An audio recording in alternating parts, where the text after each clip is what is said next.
Akiwa madarakani tangu mwaka 2019, kiongozi huyo mwenye umri wa miaka 62 atafikia ukomo wa muhula wake wa pili wa miaka 5 mwaka 2028. Akizungumza na waandishi wa habari, kiongozi huyo wa DRC amedai hajaomba muhula wa tatu, lakini ikiwa watu wanataka awanie urais atakubali. Ameongeza hakuna marekebisho ya katiba yatakayofanywa bila kushauriana na watu wa Kongo kupitia kura ya maoni itakayoratibiwa nchi nzima.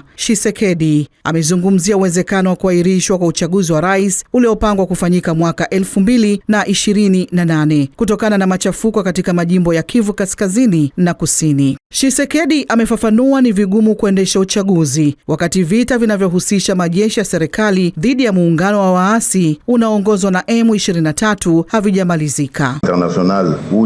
Sikutafuta muhula wa tatu, lakini ninawaambia ikiwa watu wanataka niwe na muhula wa tatu nitakubali. Kwangu mimi, kama kutakuwa na mabadiliko yoyote, iwe marekebisho ama chochote kinachohitajika kufanywa, hakitafanyika bila kushauriana na watu wa Kongo kwa kupitia kura ya maoni.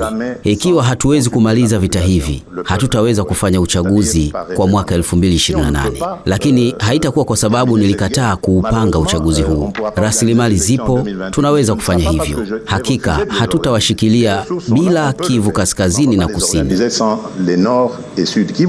Rais huyo amedai kama mapigano aliyodai yanafadhiliwa na nchi jirani ya Rwanda hayajaisha, itakuwa ni sababu kuu ya kuahirisha uchaguzi huo. Nchini DRC, marekebisho ya katiba lazima yaidhinishwe kwa kura ya maoni iliyoitishwa na rais, isipokuwa muswada uidhinishwe kwa wingi wa 3/4 ya wingi bungeni. Upinzani uliodhoofishwa nchini humo umemtuhumu Tshisekedi tangu mwaka 2024 kwa njama za kubaki madarakani, ukisema marekebisho yoyote yatakuwa sawa na mapinduzi ya kikatiba. DRC na Rwanda zilisaini makubaliano ya amani kwa ombi la rais wa Marekani Donald Trump mwezi Desemba, katika jaribio la hivi karibuni la kukomesha mgogoro mashariki. Rwanda imesisitiza inahusika kulinda mashariki mwa DRC dhidi ya wanamgambo waliohusika katika mauaji ya kimbari ya Rwanda na Watusi mwaka 1994. Mimi ni Zainabu Mlawa, UFM Radio.